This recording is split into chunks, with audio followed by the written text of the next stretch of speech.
ನಮಸ್ಕಾರ. ಇದು ಸುದ್ದಿ ವಿಶ್ಲೇಷಣೆ. ನಾನು ಶಶಿಧರ್ ಭಟ್. ಇದು ನನ್ನ ಡಿಜಿಟಲ್ ವಾಹಿನಿ ಸುದ್ದಿ ಟಿವಿ. ನವೆಂಬರ್ 10 ಬರ್ತಾ ಇದೆ. ಈ ಸಂದರ್ಭದಲ್ಲಿ ಒಂದು ವಿಚಾರದ ಬಗ್ಗೆ ರಾಜಕೀಯ ವಲಯದಲ್ಲಿ ಚರ್ಚೆ ನಡೀತಾ ಇದೆ.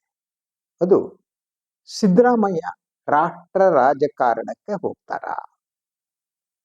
ಈ ಬಗ್ಗೆ ಯಾಕೆ ಈ ಚರ್ಚೆ ಪ್ರಾರಂಭ ಆಗಿದೆ? ಒಂದು, ಸಿದ್ದರಾಮಯ್ಯ ಈ ಮೊದಲೇ ಸ್ಪಷ್ಟಪಡಿಸಿದ್ದಾರೆ, ನಾನು ರಾಷ್ಟ್ರ ರಾಜಕಾರಣಕ್ಕೆ ಹೋಗಲ್ಲ ಅಂತ. ಯಾಕಂದ್ರೆ ಪಾರ್ಲಿಮೆಂಟ್ಗೆ ನಿಂತು ಅದರಿಂದ ಬಿದ್ದ ಮೇಲೆ ಅವರು ರಾಷ್ಟ್ರ ರಾಜಕಾರಣದ ಕನಸನ್ನ ಆ ಕಾಲದಲ್ಲಿ ಬಿಟ್ಟಿದ್ರು. ಹಾಗಿದ್ರೆ ಈಗ ಯಾಕೆ ಚರ್ಚೆ ನಡೀತಾ ಇದೆ? ಇದು ಕುತೂಹಲಕರವಾದ. ಸೊ ಒಂದು, ಕಾಂಗ್ರೆಸ್ ಹೈಕಮಾಂಡ್ಗೆ ಡಿ ಕೆ ಶಿವಕುಮಾರ್ ಅವರನ್ನ ಮುಖ್ಯಮಂತ್ರಿಯನ್ನಾಗಿ ಮಾಡಬೇಕಾಗಿದೆ ಅನುಮಾನ ಇದ್ದಂತೆ ಕಾಣ್ತಾ ಇದೆ. ಹಾಗೆ ಮಾಡಬೇಕಾದ್ರೆ ಸಿದ್ದರಾಮಯ್ಯನವ್ರನ್ನ ಮನವೊಲಿಸಬೇಕು, ಒಪ್ಪಿಸ್ಬೇಕು. ಸಿದ್ದರಾಮಯ್ಯನವ್ರನ್ನ ಒಪ್ಪಿಸದೇನೆ ಈ ಅಧಿಕಾರ ಹಸ್ತಾಂತರ ನಡೆಯಲ್ಲ. ಆದ್ರಿಂದ ಕಾಂಗ್ರೆಸ್ ಹೈಕಮಾಂಡ್ ಸಿದ್ದರಾಮಯ್ಯನವ್ರನ್ನ ರಾಷ್ಟ್ರ ರಾಜಕಾರಣಕ್ಕೆ ಕರೆದೊಯ್ಯುವ ಆಲೋಚನೆ ಮಾಡ್ತಾ ಇದೆಯಾ ಅನ್ನೋ ಪ್ರಶ್ನೆ ಇದೆ. ಈ ಪ್ರಶ್ನೆ ಮೂಡೋದಕ್ಕೆ ಒಂದು ಕಾರಣ, ಈಗೇನು ಬಿಹಾರದ ಚುನಾವಣೆ ನಡೀತಾ ಇದೆ ಬಿಹಾರ ರಾಜ್ಯದಲ್ಲಿ, ಅಲ್ಲಿ ಸಿದ್ದರಾಮಯ್ಯ ಈಗಾಗಲೇ 2 ಬಾರಿ ಬಿಹಾರಕ್ಕೆ ಭೇಟಿ ನೀಡಿದ್ದಾರೆ ಕಾಂಗ್ರೆಸ್ ಹೈಕಮಾಂಡ್ ಸೂಚನೆ ಮೇರೆಗೆ. ಯಾಕೆಂದ್ರೆ ಬಿಹಾರದಲ್ಲಿ ಒಂದು, ಈ ಹಿಂದುಳಿದ ವರ್ಗಗಳ ಮತ ಬಹಳ ಪ್ರಮುಖವಾದದ್ದು. ಆ ಹಿಂದುಳಿದ ವರ್ಗಗಳ ಮತವನ್ನ ಸೆಳೆಯುವುದಕ್ಕೆ ಕಾಂಗ್ರೆಸ್ನಲ್ಲಿ ಯಾವುದೇ ಒಬ್ಬ ದೊಡ್ಡ ಅಹಿಂದ ನಾಯಕರು ಇಲ್ವೇ ಇಲ್ಲ. ಅವ್ರು ಯಾರು ಇದ್ರೆ ಅದು ಸಿದ್ದರಾಮಯ್ಯ ಮಾತ್ರ. ಆದ್ರಿಂದ ಸಿದ್ದರಾಮಯ್ಯನವ್ರನ್ನ ರಾಷ್ಟ್ರ ರಾಜಕಾರಣಕ್ಕೆ ತಂದು ಅಹಿಂದ ಮತ ಬ್ಯಾಂಕ್ ಅನ್ನ, ಹಿಂದುಳಿದ ವರ್ಗದ ಮತ ಬ್ಯಾಂಕ್ ಅನ್ನು ಗಟ್ಟಿಗೊಳಿಸುವುದಕ್ಕೆ ಕಾಂಗ್ರೆಸ್ ಹೈಕಮಾಂಡ್ ಯೋಚನೆ ಮಾಡ್ತಾ ಇದೆ ಅಂತ ಹೇಳಲಾಗ್ತಾ ಇದೆ.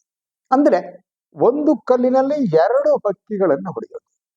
ಒಂದು, ಸಿದ್ದರಾಮಯ್ಯನವ್ರನ್ನ ರಾಷ್ಟ್ರ ರಾಜಕಾರಣಕ್ಕೆ ಕರೆದುಕೊಂಡು ಬರುವ ಮೂಲಕ ಸೊ ಕಾಂಗ್ರೆಸ್ ಅಹಿಂದ ಮತ ಇರುತ್ತಲ್ಲ, ಎಸ್ಪೆಷಲಿ ಹಿಂದುಳಿದ ವರ್ಗಗಳ ಮತ ರಾಷ್ಟ್ರ ಮಟ್ಟದಲ್ಲಿ ಅವರನ್ನ ಸೆಳೆಯುವುದಕ್ಕೆ ಒಂದು ಗೇಮ್ ಪ್ಲಾನ್ ಮಾಡೋದು. ಅದರ ಜೊತೆಗೆ ಮಾತು ಕೊಟ್ಟಂತೆ ಡಿ ಕೆ ಶಿವಕುಮಾರ್ ಅವರನ್ನ ಕರ್ನಾಟಕದ ಮುಖ್ಯಮಂತ್ರಿ ಮಾಡೋದು. ಇದು ಹೈಕಮಾಂಡ್ ಆಲೋಚನೆ ಅಂತ ಹೇಳಲಾಗ್ತಾ ಇದೆ. ಬಂದ ಮಾಹಿತಿಯ ಪ್ರಕಾರ ಇದುವರೆಗೆ ಸಿದ್ದರಾಮಯ್ಯ ರಾಷ್ಟ್ರ ರಾಜಕಾರಣಕ್ಕೆ ಹೋಗೋದಕ್ಕೆ ಒಪ್ಪಿಲ್ಲ. ಆದ್ರೆ ಕಾಂಗ್ರೆಸ್ ಒಳಗಡೆ ಒಂದು ರೀತಿಯ ಚಟುವಟಿಕೆಗಳನ್ನ ಕಾಣ್ತಾ ಇದೆ. ಅಂದ್ರೆ ನೀವು ಅದನ್ನ ನಾನು ಯಾವ ರೀತಿ ವಿವರಿಸ್ತೀನಿ ಅಂತ ಅಂದ್ರೆ, now that D K Shivakumar ಮುಖ್ಯಮಂತ್ರಿ ಸ್ಥಾನಕ್ಕೆ ಹೋದಂತೆ ಎಮರ್ಜ್ ಆಗುತ್ತಿರುವಂತೆ ವಾತಾವರಣ ಕಾಂಗ್ರೆಸ್ ಒಳಗಡೆ ಸೃಷ್ಟಿಯಾಗ್ತಾ ಇದೆ. ಈಗ ನೋಡಿ, ಮೊನ್ನೆ ಯು ಸಿ ದಟ್ ದೀಪಾವಳಿ ಸಂದರ್ಭದಲ್ಲಿ ಬಹುತೇಕ ಸಿದ್ದರಾಮಯ್ಯನವ್ರ ಗುಂಪಿನ ನಾಯಕರುಗಳು, ಎಸ್ಪೆಷಲಿ ಎಂ ಬಿ ಪಾಟೀಲ್ ಅಂತವ್ರು ಹೋಗಿ ಸೊ ವಿಶ್ ಮಾಡುವಂತಹದ್ದು, ಡಿ ಕೆ ಶಿವಕುಮಾರ್ನ ಇದು ಮಾಡೋದು. ಸೊ ಅದನ್ನ ನೀವು ಗಮನಿಸ್ತಾ ಹೋಗ್ಬೋದು. ಅಂದ್ರೆ something is going to happen ಅನ್ನುವಂತೆ ಕಾಂಗ್ರೆಸ್ ನಾಯಕರು ಬಿಹೇವ್ ಮಾಡ್ತಾರೆ. ಅದ್ರ ಜೊತೆಗೆ ತಮ್ಮ ಸ್ಥಾನವನ್ನ ಗಟ್ಟಿ ಮಾಡ್ಕೋಬೇಕು ಅಂತ ಹೇಳಿ ಯಾರ್ಯಾರು ಸಿದ್ದರಾಮಯ್ಯನವ್ರ ಜೊತೆಗೆ ಇದ್ದವರು ಕೂಡ ಈಗ ಡಿ ಕೆ ಶಿವಕುಮಾರ್ ಅವರ ಮನೆಯಲ್ಲಿ ಕಾಣಿಸಿಕೊಳ್ಳೋದಕ್ಕೆ ಪ್ರಾರಂಭಿಸಿದ್ದಾರೆ. ಅಧಿಕಾರ ಅಂದ್ರೆ ಹಾಗೇನೆ ಅಲ್ಲ, ಅಧಿಕಾರ ಯಾರಿಗೆ ಬರುತ್ತೆ ಅನ್ನೋದು ಮುಖ್ಯ. ಉಳಿದ ರಿಲೇಷನ್ಗಳೆಲ್ಲ ಅಂಥ ಮಹತ್ವದ್ದಾಗಲ್ಲ. ಅದ್ರ ಜೊತೆಗೆ ನಾನು ಕೆಲವು ಡಿ ಕೆ ಶಿವಕುಮಾರ್ ಅವರ ಜಾಹೀರಾತುಗಳನ್ನ ಸಾಮಾಜಿಕ ಜಾಲತಾಣಗಳಲ್ಲಿ ಅವ್ರು ಹಾಕೋದನ್ನು ನೀವು ಗಮನಿಸಿ. ಅವ್ರ ಗ್ಯಾರಂಟಿ ಬಗ್ಗೆ ಹಾಕಿರುವ ಜಾಹೀರಾತು ಬಹಳ ಸಣ್ಣ ಸಣ್ಣ ವಿಚಾರಗಳು. ಅದು ಫೇಸ್ಬುಕ್ ನಲ್ಲಿ ನೀವು ಗಮನಿಸಿದ್ರೆ ಇವತ್ತು ನಿನ್ನೆ ಅವ್ರು ಯಾವ್ಯಾವ ಈ ಗ್ಯಾರಂಟಿಗಳು ಮತ್ತು ಎಸ್ಪೆಷಲಿ ನೀವು ಇದಕ್ಕೆ ಸಂಬಂಧಪಟ್ಟ ಹಾಗೆ ಈ ಗಣತಿ ಏನು ನಡೀತಾ ಇದೆ ಅದಕ್ಕೆ ಸಂಬಂಧಪಟ್ಟ ಹಾಗೆ ಅವರೊಂದು ಇದನ್ನ ಹಾಕಿದ್ದಾರೆ ಡಿ ಕೆ ಶಿವಕುಮಾರ್ ಅವ್ರ ಪರ್ಸನಲ್ ಅಕೌಂಟ್ ಇಂದ. ಅಂದ್ರೆ ಯು ಸಿ ದಟ್ ನಾವು ಹೀಗೆ ಸಾಮಾಜಿಕ ಶೈಕ್ಷಣಿಕ ಇದನ್ನು ಮಾಡ್ತಾ ಇದ್ದೀವಿ, ಸಮೀಕ್ಷೆ ಮಾಡ್ತಾ, ಇದು ನಮ್ಮ ಬದ್ಧತೆ ಅಂತ ಹೇಳಿ ಹಾಕಿದ್ದಾರೆ. ಅದರಲ್ಲಿ ಡಿ ಕೆ ಶಿವಕುಮಾರ್ ಫೋಟೋ ಇದೆ, ಸಿದ್ದರಾಮಯ್ಯನವ್ರ ಫೋಟೋ ಇಲ್ಲ. ಸೊ ಅಂದ್ರೆ ಒಂದು, ಡಿ ಕೆ ಶಿವಕುಮಾರ್ ಹೆಚ್ಚು ಆಕ್ಟಿವ್ ಆದಂತೆ ಕಾಣ್ತಾರೆ, ಸಿದ್ದರಾಮಯ್ಯ ಆ ಮಟ್ಟದಲ್ಲಿ ಆಕ್ಟಿವ್ ಇದ್ದಂತೆ ಕಾಣ್ತಾ ಇಲ್ಲ. ಅವರ ಮನಸ್ಸಿನ ಒಳಗಡೆ ಏನೋ ಸಮಥಿಂಗ್ ಗೊಂದಲ ಇರಬಹುದು. ರಾಷ್ಟ್ರ ರಾಜಕಾರಣಕ್ಕೆ ಹೋಗುವ ಆಫರ್ ಇದ್ರೆ ಅದನ್ನ ಒಪ್ಕೊಳ್ಳೋದಕ್ಕೋ ಬೇಡವೋ, ಒಂದೊಮ್ಮೆ ಇಲ್ಲ ಅಂತಂದ್ರೆ ಕರ್ನಾಟಕದ ಉಳಿದಿದ್ರಿ ಮಾಡೋದು.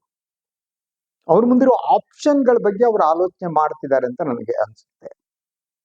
ಆದ್ರಿಂದ ಅವರು ಈಗಾಗಲೇ ಒಂದು ದಾಳವನ್ನು ಉರುಳಿಸಿದ್ದಾರೆ. ಅದೇ ಅಂತಂದ್ರೆ ಸಚಿವ ಸಂಪುಟದ ಪುನಾರಚನೆ ಅಂತ ಆ ಸುದ್ದಿ ಹರಿದಾಡಿತ್ತು. ಅದನ್ನ ಡಿ ಕೆ ಶಿವಕುಮಾರ್ ತನಗೆ ಗೊತ್ತಿಲ್ಲ ಅಂತಂದ್ರು. ಆದ್ರೆ ಆ ಸುದ್ದಿ ಹರಿದಾಡಿದ್ದು ಸಿದ್ದರಾಮಯ್ಯನವರ ಮೂಲದಿಂದನೇ, ಅಲ್ಲಿಂದನೇ ಅಂತ ನನ್ಗೆ ಅನಿಸುತ್ತೆ. ಅದ್ರಲ್ಲಿ ನನ್ಗೆ ಅನುಮಾನ ಇಲ್ಲ. ಅಂದ್ರೆ ಒಂದು ದಾಳವನ್ನ ಸಿದ್ದರಾಮಯ್ಯ ಉರುಳಿಸಿದ್ದಾರೆ. ಸೊ ಇದು ಹೇಗಿದೆ ಗೊತ್ತಾ, ಒಂಥರ ಈ ಚೆಸ್ ಆಟ ಇದ್ದಾಗಿದೆ. ಇಬ್ರು ಕೂಡ ಒಂಥರ ಪಳಗಿದ ಆಟಗಾರರು ಮೂವ್ ಮಾಡೋದ್ರಲ್ಲಿ. ಈಗ ಸಿದ್ದರಾಮಯ್ಯನವರು ಪಳಗಿದ ಆಟಗಾರರು, ಹಾಗೇನೆ ಡಿ ಕೆ ಶಿವಕುಮಾರ್ ಕೂಡ ಸಾಕಷ್ಟು ಪಳಗ್ಬಿಟ್ಟಿದ್ದಾರೆ. ಮೊದಲ ರೀತಿ ಈಸ್ ಚೇಂಜಿಂಗ್ ಹಿಸ್ ಇದು ಅಂತ ಆಟಿಟ್ಯೂಡ್ ಎವ್ರಿಥಿಂಗ್ ಅನ್ಸುತ್ತೆ. ಇತ್ತೀಚೆಗೆ ಯಾವುದೋ ಒಂದು ನಾನು ಅವ್ರ ಕಾರ್ಯಕ್ರಮದಲ್ಲಿ ನೋಡ್ತಾ ಇದ್ದೆ. ಅದು ದಟ್ ಅನಂತ್ ನಾಗ್ ಅವರ ಅವರಿಗೆ ಸನ್ಮಾನ ಮಾಡಿದ ಕಾರ್ಯಕ್ರಮ ಸಿನಿಮಾದವರು. ಅಲ್ಲಿ ಅವರು ಅವರ ಒಂದು ಹಂಬಲ್ನೆಸ್ ಅನ್ನ ತೋರಿಸೋಕೆ ಯತ್ನ ಮಾಡಿದ್ರು. ಮೊದಲು ಅದು D K Shivakumar character humbleness ಇರಲಿಲ್ಲ. ಆದ್ರೆ ಈ ಕಾರ್ಯಕ್ರಮದಲ್ಲಿ ಅವರು ಯಾವುದೋ ದಾಸರ ಪದವನ್ನ ಹೇಳ್ಬಿಟ್ಟು, ಇದು ಭಾಗ್ಯ, ಇದು ಭಾಗ್ಯ, ಇದು ಭಾಗ್ಯವಯ್ಯ ಅಂತ ಹೇಳ್ಬಿಟ್ಟು, ಇದು ನನ್ನ ಭಾಗ್ಯ, ಅನಂತ್ನಾಗ್ ಅಂತವ್ರನ್ನ ಸನ್ಮಾನಿಸುವ ಅವಕಾಶ ಸಿಕ್ಕಿದ್ದು ನನ್ನ ಭಾಗ್ಯ ಅಂದ್ರೆ ಅವರ ಟೋನ್, ಮಾತನಾಡುವ ದಾಟಿ ಇದೆಯಲ್ಲ, ಅದು ಬದಲಾದದ್ದು ಅಂತ. ಅವ್ರಿಗೆ ಮೊದಲು ಆ ರೀತಿ ಮಾತಾಡ್ತಿರ್ಲಿಲ್ಲ. ಅವ್ರ ಮೊದಲು ಒಂದ್ ರೀತಿ ಆ ಗತ್ತು ಗೈರತ್ತು ಬೇರೆ ಇತ್ತು. ಅದರಲ್ಲಿ ಹಂಬಲ್ನೆಸ್ ಕಾಣ್ತಿರ್ಲಿಲ್ಲ. ಅಂದ್ರೆ ಸ್ಟಿಲ್ ಅವರ ಹೃದಯ ಇದೆಯಲ್ಲ, ಅದು ಅವ್ರಲ್ಲಿ ಕಳ್ಳತನ, ಕಪಟತನ ಇಲ್ಲ ಅನ್ನೋದು ನನಗೆ ಬಹಳ ಗೊತ್ತು. ನನಗೆ ಹತ್ತಿರದಿಂದ ಗೊತ್ತಿರೋದ್ರಿಂದ ನಾನು ಅನಲೈಸ್ ಮಾಡ್ತೀನಿ.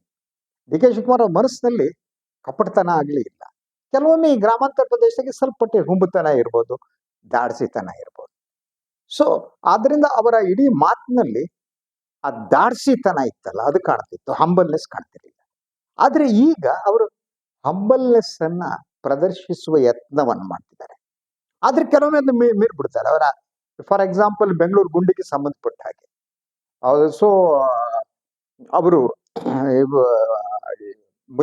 ಕಿರಣ್ ಮುಜುಮ್ದಾರ್ ಶಾ ಅವ್ರನ್ನ ಅಟ್ಯಾಕ್ ಮಾಡಿದ್ದು, ಅದನ್ನ ಸಿದ್ದರಾಮಯ್ಯನವರು ಮಾಡಿದ್ರು. ಬೇರೆ ಅವ್ರನ್ನ ಅಟ್ಯಾಕ್ ಮಾಡಿದ್ದು, ಉಳಿದವ್ರನ್ನ ಅಟ್ಯಾಕ್ ಮಾಡಿದ್ದು. ಆದ್ರೆ ಅವರು ಮೊದಲಿಂದ ಹೆಚ್ಚು ಓಪನ್ ಆದ್ದು. ಅವರು ಇದಕ್ಕೆ ಸಂಬಂಧಪಟ್ಟ ಹಾಗೆ ITBT ಅವ್ರ ಜೊತೆ ಮಾತನಾಡ್ತೀನಿ ಇದ್ರು. ಸೊ ಅದು ಅವ್ರ ಕ್ಯಾರೆಕ್ಟರ್ ಆದ ಬದಲಾವಣೆ ಅಂತ ನನಗೆ ಅನ್ಸುತ್ತೆ. ನಾನು ಕರಿತೀನಿ, ಮಾತಾಡ್ತೀನಿ ಅಂತ ಹೇಳಿದ್ರು. ಹಾಗೆ ಸೆಂಟ್ರಲ್ ಗೌರ್ಮೆಂಟ್ ಅನ್ನ ದಾಳಿ ಮಾಡಿದ್ರು ವಿಚಾರದಲ್ಲಿ. ಸೆಂಟ್ರಲ್ ಗೌರ್ಮೆಂಟ್ ಏನ್ ಮಾಡಿದೆ ಬೆಂಗಳೂರಿಗೆ ಅಂತ, ಅದು ಬಹಳ ರೆಲೆವೆಂಟ್ ಆದ ಪ್ರಶ್ನೆ. ಕರ್ನಾಟಕ ಬೆಂಗಳೂರು ಏನಿದೆ ಅದು ITBT ಸೆಂಟರ್. GST ಅಲ್ಲಿ ಅತಿ ಹೆಚ್ಚು ದುಡ್ಡನ್ನ ಕೇಂದ್ರ ಸರ್ಕಾರ ಕೊಡುತ್ತೆ. ಹಾಗೆ ನೋಡಿದ್ರೆ ಬೆಂಗಳೂರು ಅಭಿವೃದ್ಧಿಗೆ ಕೇಂದ್ರ ಸರ್ಕಾರ ವಿಶೇಷ ಅನುದಾನವನ್ನು ಕೊಡಬೇಕು. ಕನಿಷ್ಠ 10-20 ಕೋಟಿ ಆದ್ರೂ ಕೊಡಬೇಕು. ಎಸ್, ಬೆಂಗಳೂರು ನಮ್ದು. ಯಾಕಂದ್ರೆ ಬರುತ್ತೆ, ಸರ್ಕಾರದ ಬೊಕ್ಕಸು ತುಂಬೋದು ಬೆಂಗಳೂರಿನಿಂದ. ಇನ್ನೆಲ್ಲಿಂದ? ಉತ್ತರ ಭಾರತದಿಂದ ಅಂದ್ಕೊಂಡಿದ್ದೀರಾ ನೀವು? UP ಏನಿದೆ ಅಲ್ಲಿ? UP ಅಲ್ಲಿ ಬುಲ್ಡೋಜರ್ ರಾಜ ಇದ್ದಾನೆ. ಬುಲ್ಡೋಜರ್ ಓಡಿಸೋದಷ್ಟೇ. ಕಂಡ್ಕೊಂಡವ್ರು ಬುಲ್ಡೋಜರ್ ಓಡಿಸೋದು. ಎನ್ಕೌಂಟರ್ ಮಾಡಿದ್ದೀನಿ ಅಂತ ಅಲ್ಲಿ ಜನ ಎಲ್ಲ ದಕ್ಷಿಣಕ್ಕೆ ಬರ್ತಾರೆ. ದಕ್ಷಿಣಕ್ಕೆ ಬಂದ್ಬಿಟ್ಟು ಹೊಟ್ಟೆಪಾಡಿಗಾಗಿ. ಅಲ್ಲಿ ಏನಿದೆ ಅಲ್ಲಿ ಉತ್ತರ ಪ್ರದೇಶದಲ್ಲಿ? ಅಲ್ಲಿ ನಾನಿವತ್ತು ಬೆಳಗ್ಗೆ ಯಾರ ಹತ್ರ ಮಾತನಾಡ್ತಾ ಹೇಳಿ, ಉತ್ತರ ಪ್ರದೇಶದಲ್ಲಿರುವ ಈ ಅಂಡರ್ ವರ್ಲ್ಡ್ ಇದೆಯಲ್ಲ, ಅದು ವಿಚಿತ್ರವಾದ್ದು. ಅಲ್ಲಿ U see that Muslim under world ಇದೆ, ಆಯ್ತಾ, ಒಂದ್ ಕಡೆ. ಸೊ ಹಿಂದೂ ಅಂಡರ್ ವರ್ಲ್ಡ್ ಇದೆ. ಅದ್ರ ಜೊತೆಗೆ ಇನ್ನೊಂದೇನು ಗೊತ್ತಾ, ಬ್ರಾಹ್ಮಣರ ಅಂಡರ್ ವರ್ಲ್ಡ್ ಇದೆ. ಬ್ರಾಹ್ಮಣರು ಬಹಳ ಕಡಿಮೆ ಅವರು ಈ ರೀತಿ ಅಂಡರ್ ವರ್ಲ್ಡ್ ಡಾನ್ಗಳಾಗ್ತದೆ ಅಂತ. ಸೊ ಸೌತ್ ನಲ್ಲಿ ಕಡಿಮೆ ಇದೆ. ಆದ್ರೆ UP ಇದೆ. UP ಸಿಚುವೇಶನ್ ಲೈಕ್ ಬ್ರಾಹ್ಮಣರ under world is a powerful. ಅಲ್ಲಿ ಅದೇನೆ. ಅಲ್ಲಿ ಏನು ಅಂದ್ರೆ, ನೀವು ದೇವಸ್ಥಾನ ಮಾಡೋದು, ಇಲ್ಲಿಂದ ನಮ್ಮವರೆಲ್ಲ ಹೋಗ್ಬಿಟ್ಟು ದೇವಸ್ಥಾನಕ್ಕೆ ಹೋಗ್ಬಿಟ್ಟು ಕೈ ಮುಗಿದು ದುಡ್ಡು ಖರ್ಚು ಮಾಡ್ಕೊಂಡು ಬರೋದು. ಅವ್ರಿಗೆ ಇನ್ನೇನಿದೆ ಉತ್ತರ ಪ್ರದೇಶದಲ್ಲಿ? ನಾನು ಉತ್ತರ ಪ್ರದೇಶನ ಹಲವು ಬಾರಿ ಸುತ್ತಿದ್ದೀನಿ. ಉತ್ತರ ಪ್ರದೇಶ ನನ್ಗೆ ಗೊತ್ತು. ನಾನು ಇಲ್ಲೆಲ್ಲ ಕೂತ್ಕೊಂಡು ಇರ್ತಾ ಇಲ್ಲ, ಏನೂ ಇಲ್ಲ ಅಲ್ಲಿ. ಮತ್ತೆ ನಮ್ಮ ದಕ್ಷಿಣ ಭಾರತೀಯರಿಗೆ ಹೋಲಿಸಿದ್ರೆ ಅವರ ಕಲ್ಚರೇ ಹಾರಿಬಲ್ ಆದ್ದು. ನಮ್ಮಲ್ಲಿ ನೋಡಿ, ನಮ್ಮಲ್ಲಿ ಸಜ್ಜನಿಕೆ, ಪ್ರೀತಿ ಅಲ್ವಾ, ಎಲ್ಲದೂ ಇದೆ ನಮ್ಮಲ್ಲಿ. ನಾವು ಎಲ್ಲರನ್ನೂ ಒಳಗೊಳ್ಳುವ ಒಂದು ಬದುಕನ್ನ ಕಟ್ಕೊಳ್ತೀವಿ. ಅದೇ ರೀತಿ ಬೆಂಗಳೂರಿಗೆ ಯಾರಿಗೆ ಬಂದರೂ ನಾವು ಬಾಗಿಲು ತೆಗಿತೀವಿ ಬನ್ನಿ ಅಂತೇಳಿ. ನಾವ್ ಯಾರೋ ಅವ್ರನ್ನ ಎಲ್ಲಿಂದಲೋ ಬಂದವರು ಅಂತ ಅನ್ನಲ್ಲ. ಅವ್ರು ಆ ರೀತಿ ಯು ಸಿ ದಟ್. ಈಗ ನೀವು ಯಾವುದೋ ಹೋಟೆಲ್ಗಳು ನೋಡಿ, ಇವತ್ತು ನಾನು ನಮ್ಮ ಚಂದ್ರಲೇಔಟ್ನ ಒಂದು ಹೋಟೆಲ್ನಲ್ಲಿ ತಿಂಡಿ ತಿನ್ನಕ್ ಹೋಗಿದ್ದೆ. ಸೊ ಅಲ್ಲಿ ನೋಡಿದ್ರೆ ಎಲ್ಲ ನಾರ್ತ್ ಈಸ್ಟರ್ನ್ ಹೆಣ್ಣು ಮಕ್ಕಳು ಸರ್ವ್ ಮಾಡ್ತಿದ್ರು. ಸೊ ಅಲ್ಲಿರುವವರು ಅವ್ರ ಜೊತೆ ನಮ್ಮ ಜನ ಹಿಂದಿಲಿ ಮಾತಾಡ್ತಾ ಇದ್ರು. ಅವ್ರಿಗೆ ಕನ್ನಡ ಬರಲ್ಲ. ನಾವು ಆ ರೀತಿ ಜನ ನಾವಂತ. ಅವ್ರಿಗೆ ಬರಲ್ವಾ ಕನ್ನಡ? ಫೈನ್, ಓಕೆ, ನಾವು ಹಿಂದಿಲಿ ಮಾತಾಡ್ತೀವಿ. ಇಷ್ಟು ಒಳಗೊಳ್ಳುವಿಕೆ ಇದೆ ನಮ್ದು. ಆದ್ರಿಂದ ಬೆಂಗಳೂರಿಗೆ ವಿಶೇಷ ಅನುದಾನ ಕೊಡಬೇಕಾದ್ದು ಕೇಂದ್ರ ಸರ್ಕಾರದ ಕರ್ತವ್ಯ. ಅದು ನಮ್ಮ ಹಕ್ಕು ಕಣ್ರಿ. ನಾವು ದುಡ್ಡು ಕೊಡಿ, ನಮ್ಮ ರಸ್ತೆಗಳು ಗುಂಡೆ ಬುತ್ತೀವಿ ಅಂತ ಕೇಳಿ ಕೊಡ್ಬೇಕು ಅವ್ರು. ಅದು ಬಿಟ್ಬಿಟ್ಟು ಸುಮ್ಮನೆ ಕೂತ್ಕೊಂಡು ಬೆಂಗಳೂರು ಗುಂಡಿಗಳು ನನಗೂ ಬೇಸರ ಇದೆ. ನಾನು ಈ ಹಿಂದೆ ಮಾತನಾಡಿದ್ದೇನೆ, ಅದು ಬೇರೆ ಪ್ರಶ್ನೆ. ಆದ್ರೆ this BJP people and others, ಅವರಿಗೆ ಪ್ರಶ್ನಿಸುವ ನೈತಿಕ ಹಕ್ಕಿಲ್ಲ ಅವರಿಗೆ. ದೇ ಡೋಂಟ್ ಹ್ಯಾವ್ ದ್ಯಾಟ್ ಅಲ್ವಾ? ಅವ್ರು ಹೆಚ್ಚಿನ ಅನುದಾನ ಕೊಡಿಸ್ಬೇಕು. ಸೊ ಈ ವಿಚಾರದಲ್ಲಿ ಡಿ ಕೆ ಶಿವಕುಮಾರ್ ಅಂದ್ರೆ ಅವರ ಮಾತು ಮತ್ತು ವರ್ತನೆಯಲ್ಲಿ ಸ್ವಲ್ಪ ಮಟ್ಟಿನ ಬದಲಾವಣೆಯನ್ನ ಕಾಣಿಸ್ಬೋದು. ಅಂದ್ರೆ ಅವರು ಮುಖ್ಯಮಂತ್ರಿ ಸ್ಥಾನವನ್ನ ಅಲಂಕರಿಸುವುದಕ್ಕೆ ಸಿದ್ಧರಾಗ್ತಿದಾರ ಅಂತ. ಏನ್ ಆಗ್ತಿದ್ದಾರೆ ಅನ್ನೋದು. ಯಾಕೆಂದ್ರೆ ಮತ್ತೆ ನಾವು I think D K Shivakumar is man in hurry ಅಂತ. ಯಾಕೆಂದ್ರೆ 2028 ಚುನಾವಣೆ ಏನಿದೆ ಅದು ಕಾಂಗ್ರೆಸ್ ತಿರುಗಿ ಅಧಿಕಾರಕ್ಕೆ ಬಂದೇ ಬರುತ್ತೆ ಅಂತ ಹೇಳುವ ಸ್ಥಿತಿ ಇಲ್ಲ. ಕೆಲವು ವರದಿಗಳ ಪ್ರಕಾರ ಈಗಾಗಲೇ ಕೆಪಿಸಿಸಿ ಒಂದೆರಡು ಸಮೀಕ್ಷೆಗಳನ್ನು ಕೂಡ ಮಾಡಿಸಿದೆ ಅಂತ ಹೇಳಲಾಗ್ತಾ ಇದೆ. ನಾರ್ತ್ ಇಂಡಿಯನ್ ಕಂಪನಿಯಿಂದ ಸಮೀಕ್ಷೆ ಮಾಡಿಸಿದೆ. ಆ ಸಮೀಕ್ಷೆ ಪ್ರಕಾರ ಕಾಂಗ್ರೆಸ್ ತಿರುಗಿ ಅಧಿಕಾರಕ್ಕೆ ಬರೋದು ಸುಲಭ ಅಲ್ಲ ಅನ್ನುವ ವರದಿ ಇದೆ. ಇಟ್ ಇಸ್ ಡಿಫಿಕಲ್ಟ್ ಅಂತ. ಇಂಥ ಸಿಚುವೇಶನ್ ನಲ್ಲಿ 2028 ಡಿ ಕೆ ಕಾಯುವ ಸ್ಥಿತಿಯಲ್ಲಿ ಇರ್ತಾರೆ ಅಂತ ನನಗೆ ಅನ್ಸಲ್ಲ. So that is why is a man in Hari. So ಇದೆಲ್ಲ ಡಿಪೆಂಡ್ ಆಗಿರ್ಬೋದು ಸಿದ್ದರಾಮಯ್ಯ ಏನ್ ಮಾಡ್ತಾರೆ ಅನ್ನೋದ್ರ ಮೇಲೆ. ಅವರು ಎಸ್ ಹೈಕಮಾಂಡ್ ಹೇಳದಂತ ಓಕೆ ಅಂತ ಹೇಳಿ ಅಧಿಕಾರವನ್ನ ಬಿಟ್ಕೊಡ್ತಾರ. ಅವರೊಮ್ಮೆ ಬಿಟ್ಕೊಡಲ್ಲ ಅಂದ್ರೆ ಹೈಕಮಾಂಡ್ ಸಿದ್ದರಾಮಯ್ಯನವ್ರನ್ನ ಗಟ್ಟಿಯಾಗಿ ಗಟ್ಟಿಯಾಗಿ ಹೇಳುವ ಅಥವಾ ಮನವೊಲಿಸುವ ಯತ್ನದಲ್ಲಿ ಯಶಸ್ವಿ ಆಗುತ್ತಾ ಅನ್ನೋ ಪ್ರಶ್ನೆ. ಯಾಕಂದ್ರೆ ಈಗ ನೋಡಿದ್ರೆ ಡಿ ಕೆ ಶಿವಕುಮಾರ್ ಸುಮ್ಮನಿರುವ ಚಾನ್ಸಸ್ ತಮ್ಮ ಪಾಲು ಕೇಳ್ತಿದ್ದಾರೆ. ಅವರು ನನ್ನ ಕೂಲಿ ಕೊಡಿ. ಇದು ಡಿ ಕೆ ಅವರ ಮಾತು. ನಾನು ಕೆಲಸ ಮಾಡಿದ್ದಾನೆ, ನನ್ನ ಕೂಲಿ ಕೊಡಿ. ಕೂಲಿಯನ್ನ ಕೊಡುತ್ತಾ ಕಾಂಗ್ರೆಸ್ ಹೈಕಮಾಂಡ್? ಕೊಡದಿದ್ರೆ ಏನಾಗುತ್ತೆ ಅಂತ ಹೇಳೋದು ಕಷ್ಟ ಅಲ್ಲ. ಜ್ಯೋತಿಷ್ಯ ಹೇಳಕ್ಕಾಗಲ್ಲ ರಾಜಕೀಯದಲ್ಲಿ. ಯಾವ್ದಾರಷ್ಟೇ ಜ್ಯೋತಿಷ್ಯ ಅನ್ನೋದೇ ಬುಲ್ಶೀಟ್ ಅಷ್ಟೇ. ಜ್ಯೋತಿಷ್ಯ ಈ ಚಾನೆಲ್ ಕೂತ್ಕೊಂಡು ಚರ್ಚೆ ಮಾಡ್ಬೋದು ಅಷ್ಟೇ. ಕೆಳಗೆ ಬಂದ್ಬಿಟ್ಟು ಜ್ಯೋತಿಷಿಗಳಿಗೆಲ್ಲ ವಿಶೇಷ ವೇಷಗಳನ್ನ ಹಾಕಿಸಿ ಶೂಟ್ ಮಾಡಿಸ್ಬಿಟ್ಟು ದೊಡ್ಡ ಕುತ್ತಿಗೆಗೆ ರುದ್ರಾಕ್ಷಿ ಹಣೆ ನಾಮ ಎಲ್ಲ ಹಾಕ್ಬಿಟ್ಟು ಲುಕ್ ಕಾಣಂತ ಅಂದ್ಬಿಟ್ಟು ಜ್ಯೋತಿಷ್ಯ ಹೇಳಿಸ್ಬೋದು ಅಷ್ಟೇ. ಈ ಬುಳದ ಜ್ಯೋತಿಷ್ಯ ವರ್ಕೌಟ್ ಆಗಲ್ಲ. ಅದೆಲ್ಲ ಸುಳ್ಳು ಭ್ರಮೆ, ಏನು ವರ್ಕೌಟ್ ಆಗಲ್ಲ. ಅದರಿಂದ ಈಗ ಹೇಳಕ್ಕಾಗಲ್ಲ, ಭವಿಷ್ಯವನ್ನು ಹೇಳಕ್ಕಾಗಲ್ಲ, ಏನಾಗುತ್ತೆ ಅಂತ ಹೇಳೋದು ಕಷ್ಟ.